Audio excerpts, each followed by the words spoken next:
Salut à toi le matheux qui s'ignore. Aujourd'hui, nous allons travailler sur les fonctions et comme d'habitude, tu vas tout comprendre. Un tour de magie. Donc, qu'est-ce qu'une fonction? Une fonction, c'est un processus qui a un nombre en associe à un autre. Ça, c'est la définition officielle. C'est pas très parlant. Donc, en fait, moi, j'aime bien imaginer ça comme une espèce de boîte à laquelle il va se faire un calcul et à chaque fois que tu lui fais rentrer un nombre, ça fait sortir un autre nombre. Donc, on va voir ça de suite.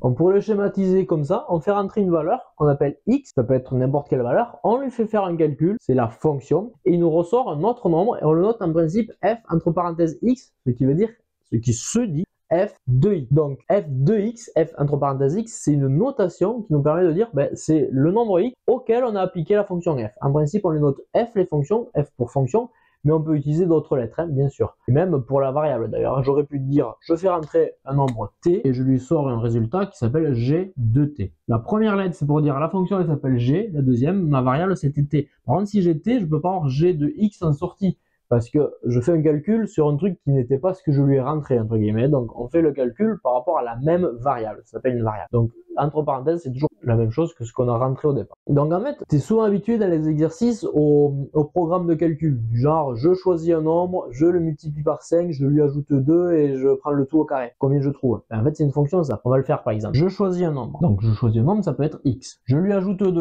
En fait, je prends mon nombre de départ, x, je lui ajoute 2. J'élève le tout au carré, ça veut dire que le résultat, je le mets au carré, donc je le multiplie par lui-même, et j'enlève le nombre de départ. Donc le nombre de départ, c'était x. En fait, ça c'est une fonction. Le programme de calcul aurait pu me dire ça et me dire combien je trouve si je fais ça.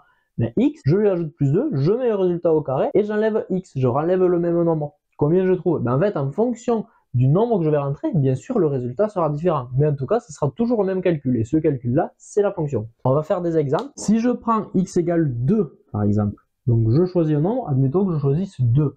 2, je lui ajoute 2, ça fait 2 plus 2, 4. Je le mets au carré, donc je fais 4 fois 4, ça fait 16.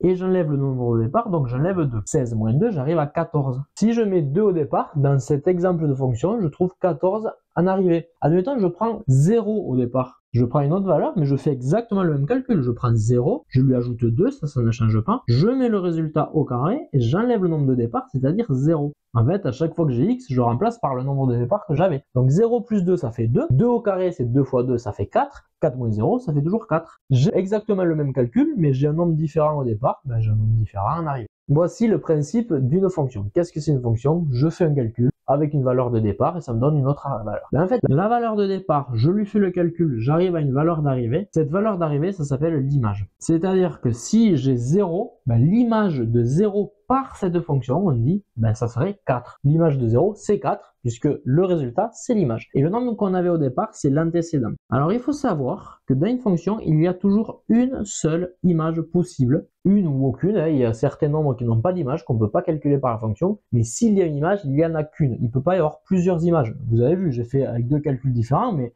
j'ai trouvé qu'un seul résultat à chaque fois. En revanche, il peut y avoir plusieurs antécédents, parce qu'il pourrait y avoir plusieurs nombres qui amènent au même résultat. Admettons, si je prenais moins 3 au départ, je vais lui faire le même calcul. Moins 3 plus 2, ça va faire moins 1 au carré. Les moins et moins, le moins il se met au carré aussi, donc c'est moins au carré et 1 au carré. Moins par moins, ça va faire plus, donc il restera juste 1 au carré. Moins 1 au carré, ça fait pareil que 1 au carré, ça fait 1. Donc il reste 1, et j'enlève le nombre de départ, donc moins 3, parce que le nombre de départ était négatif. Donc j'enlève le nombre négatif, moins 3, ça se transforme en plus 3. Donc j'ai 1 plus 3. Si je fais moins 3 plus 2, ça fait moins 1. Le tout au carré, j'arrive à 1. Et moins 3, en fait, 1 plus 3, j'arrive à 4. On remarque, c'est que j'ai pas pris le même nombre au départ, mais j'arrive au même résultat. 0, il a qu'une seule image, c'est 4. Moins 3, il a qu'une seule image, c'est 4 également. Par contre, 4 avait deux antécédents, 0 et moins 3. C'est ça qu'il faut retenir. Il peut y avoir plusieurs antécédents, plusieurs nombres qui amènent au même résultat. Donc il y a on peut représenter les fonctions de plusieurs façons. Soit comme on l'avait fait là avec une expression algébrique, de dire ma fonction f de x, le calcul, ça sera égal à x plus 2 au carré moins x, ce que j'ai fait dans l'exemple précédent. Ça c'est une expression algébrique. C'est pour dire à mon nombre x, je fais quel calcul? Je fais ce calcul là pour obtenir le résultat f de x. C'est un calcul, c'est une fonction. Donc on a vu quand on a un calcul comme ça, comment trouver une image. Si on te donne l'image de 2 par cette fonction, ou de 4, ou de moins 5, ou de ce qu'on veut, il suffit de remplacer les x, le x s'il n'y en a qu'un, ou les x s'il y en a plusieurs, comme dans mon cas, chaque x par le nombre qu'on veut. Si on veut l'image de 2, ça se note f de 2, pour dire je veux prendre 2 dans ma fonction f, donc ça c'est l'image de 2, ben ça se calcule en remplaçant x, tous les x par 2, ce qu'on a fait tout à l'heure, et ça fait 14. Si on veut l'antécédent ou les antécédents, parce qu'il peut y en avoir plusieurs, on l'a vu tout à l'heure, ben en fait ça serait, je veux quel nombre de départ me donne un certain résultat. Ça c'est l'inverse, c'est antécédent, et donc pour ça c'est un peu plus dur parce qu'il faut résoudre une équation.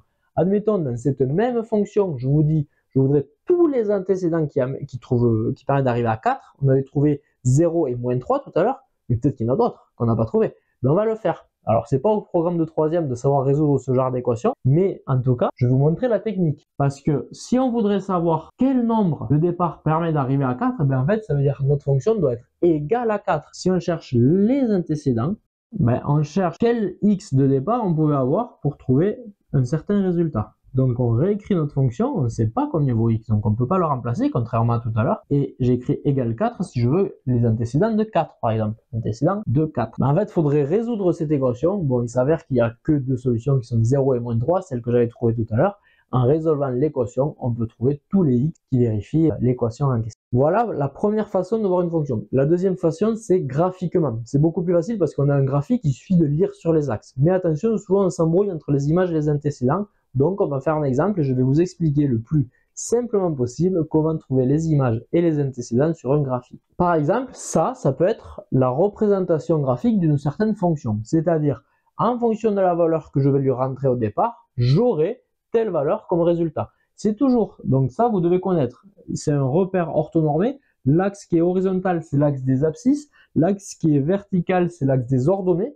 Pour le retenir, petit moyen mnémotechnique qui va bien, les ordonnées, ça va vers le haut, haut comme ordonnée. Et les abscisses, ben c'est l'autre. En fait, il faut savoir que sur les abscisses, c'est toujours les x qu'on met, et sur les ordonnées, les f de x, donc le résultat. Donc si tu comprends bien ça, c'est assez facile de savoir où sont les images, où sont les antécédents, parce que ça, c'est le nombre qu'on fait rentrer dans notre petite boîte, et ça, on reporte sur la courbe, et la valeur qui s'affiche ici, c'est le résultat. Donc par exemple, si je vous demande f de 5, au passage, si tu as bien compris, ça veut dire qu'on cherche l'image de 5, ben en fait, il faut chercher quand est-ce que x vaut 5. Où c'est qu'on fait la valeur qu'on fait rentrer dans notre boîte, combien elle vaut? Ben elle vaut 5. Donc je cherche 5 sur l'axe des x et je regarde sur ma courbe, admettons dans mon exemple que ça vaille 4,5. Ben ça veut dire que l'image de 5, ça vaut 4,5. Alors souvent mes élèves ils me disent, monsieur, c'est l'axe ici ou l'axe ici les images? Ben en fait les images, on cherche la valeur sur cet axe et on reporte sur l'autre axe. Donc les images elles vont se lire sur l'axe des ordonnées. Mais pour savoir quelle valeur on lit ici, il faut bien chercher au départ sur l'axe des x. Donc je cherche mon x et je reporte sur l'axe des f de x des ordonnées. Si je cherche l'antécédent ou les antécédents, c'est l'inverse. Bon, dans mon exemple, elle a l'air d'être strictement croissante ma courbe. Donc il y aura à chaque fois qu'un seul antécédent. Mais admettons qu'elle monte, qu'elle redescende, il pourrait y avoir plusieurs antécédents. Donc ça, c'est pour chercher l'image. Si je cherche l'antécédent ou les antécédents par exemple de 8, ben en fait, je fais l'inverse. Je cherche un résultat. F de x, c'est le résultat. C'est une fois que j'ai fait ma boîte, petit calcul, qu'est-ce qui me sort? Ben, il me sort 8. Mais qu'est-ce que je pouvais avoir comme valeur au départ pour trouver 8? Par exemple, 12. Et on voit que c'est la seule. Admettons que ça croise plusieurs fois l'axe. En fait, il suffit de tracer un trait et à chaque fois que je croise la fonction, c'est une valeur d'antécédent. Là, je croise une seule fois la fonction, mais admettons la fonction est montée et redescendrait, je pourrais la croiser plusieurs fois. Mais à chaque fois, c'est une valeur d'antécédent. Donc, ça veut dire que l'antécédent de 8, c'est 12. Un autre exemple, si cette fois j'avais cette fonction là, ben on voit qu'il y a plusieurs endroits. Si je cherche toujours les antécédents de 8, donc c'est plus l'antécédent mais les antécédents, je mets un petit s, et il y en a plusieurs. Il y en a ici, ça croise là et ça croise là. Donc il y a 12 comme tout à l'heure, mais il y a par exemple 6 et 8, je dis n'importe quoi, ou 8,5. J'ai pas mis les graduations, donc j'en sais rien, mais il y aurait 3 antécédents dans ces cas-là qui seraient 6, 8,5 et 12. Pour trouver l'image, il n'y en a qu'une forcément. On regarde sur l'axe des abscisses et on reporte sur l'axe des ordonnées. Pour trouver l'antécédent ou les antécédents, on regarde sur l'axe des ordonnées et on reporte toutes les valeurs sur l'axe des abscisses. La troisième et dernière façon pour représenter une fonction, c'est par un tableau de valeurs. C'est la méthode la moins précise parce que dans un tableau, il n'y aura que certaines valeurs. Par définition, une fonction, il y a une infinité de valeurs. Je peux prendre une infinité de valeurs de x entre 0 ici et 12, ne serait-ce. Et puis si je vais plus loin, encore plus. Mais déjà, entre 0 et 12, il y a une infinité de valeurs.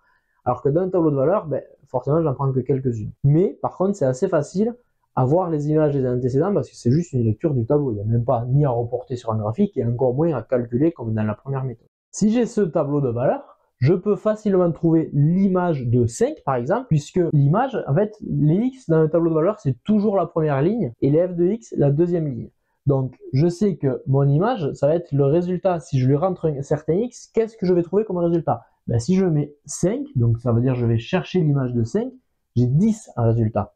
Donc l'image de 5, c'est 10. Et je suis certain que c'est tout, parce qu'il n'y a qu'une seule image. Si on m'avait donné l'image de 1, je ne pouvais pas dire. Il n'y a pas 1 dans le tableau. Par contre, l'image de 5, il n'y en a qu'une et elle est forcément marquée là. À l'inverse, je peux trouver les antécédents ou l'antécédent. Si j'ai f de x, c'est ici. Si je me donne l'antécédent, mais c'est quelle valeur de x je peux trouver pour avoir ce f de x là. Donc je ne peux pas trouver l'antécédent de 17 par exemple, parce qu'il n'est pas dans le tableau. Mais l'antécédent de 6, ben, j'en ai un. Je sais que 0 est un antécédent de 6. Par contre, j'ai aucune information qui me dit est-ce que c'est le seul antécédent ou est-ce que j'en ai d'autres. Peut-être qu'en fait, si j'avais eu 4, ben ça faisait 6 aussi, je ne sais rien. Dans ce cas-là, il y avait au moins 2 antécédents pour 6. Mais en tout cas, je suis certain qu'il y en a un qui est dans le tableau. Donc, un antécédent de 6, c'est 0, on peut le lire par tableau. Donc l'inconvénient de cette méthode-là, c'est qu'il manque des informations, on n'a que certaines valeurs. Bon là, je n'ai mis très peu, et des fois il y en a beaucoup plus, mais dans tous les cas, il n'y en aura que certaines, et pas toutes.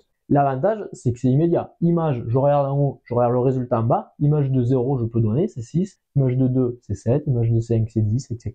Et antécédent, je peux avoir un antécédent en regardant la valeur d'en bas et regarder en haut quelle valeur de x correspond. Voilà, aujourd'hui, on a vu ce que c'est une fonction et comment trouver une image ou un antécédent dans les 3 cas qui sont la fonction sous forme algébrique avec une formule, la fonction sous forme graphique avec la courbe qu'on a vue tout à l'heure ou la fonction avec un tableau de valeurs. Voilà, dans les 3 cas, on a vu comment trouver une image ou un antécédent. Voici maintenant l'exercice du jour. Pour rappel, quand on note f entre parenthèses 2, ça veut dire f de 2, et f de 2, c'est l'image de 2 par la fonction f. C'est exactement ce qu'on veut dans cet exercice, trouver l'image de 2 par cette fonction.